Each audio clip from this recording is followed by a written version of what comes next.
పల్నాడు జిల్లా నర్సరావుపేటలో అధికార విపక్షాల మధ్య మాటల యుద్ధం జరుగుతోంది. నియోజకవర్గ అభివృద్ధిపై ఎమ్మెల్యే అరవింద్ బాబు, మాజీ ఎమ్మెల్యే గోపిరెడ్డి శ్రీనివాసరెడ్డి మధ్య సవాళ్లు ప్రతిసవాళ్లు తీవ్రస్థాయికి చేరాయి.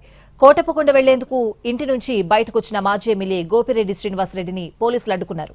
ఆయన్ని తిరిగి ఇంట్లోకి పంపించారు.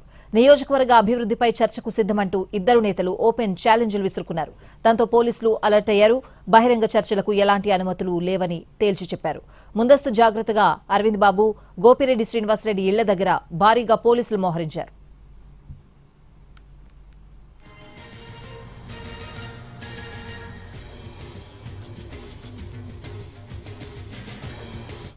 పల్నాడు జిల్లా నర్సరావుపేటలో అధికార విపక్షాల మధ్య మాటల యుద్ధం జరుగుతోంది. నియోజకవర్గ అభివృద్ధిపై ఎమ్మెల్యే అరవింద్ బాబు, మాజీ ఎమ్మెల్యే గోపిరెడ్డి శ్రీనివాసరెడ్డి మధ్య సవాళ్లు ప్రతిసవాళ్లు తీవ్రస్థాయికి చేరాయి. కోటప్పకొండ వెళ్లేందుకు ఇంటి నుంచి బయటకొచ్చిన మాజీ ఎమ్మెల్యే గోపిరెడ్డి శ్రీనివాసరెడ్డిని పోలీసులు అడ్డుకున్నారు. ఆయన్ని తిరిగి ఇంట్లోకి పంపించారు. నియోజకవర్గ అభివృద్ధిపై చర్చకు సిద్దమంటూ ఇద్దరు నేతలు ఓపెన్ ఛాలెంజ్లు విసురుకున్నారు. దాంతో పోలీసులు అలర్ట్ అయ్యారు.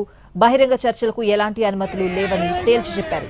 ముందస్తు జాగ్రత్తగా అరవింద్ బాబు, గోపిరెడ్డి శ్రీనివాసరెడ్డి ఇళ్ల దగ్గర భారీగా పోలీసులు మోహరించారు.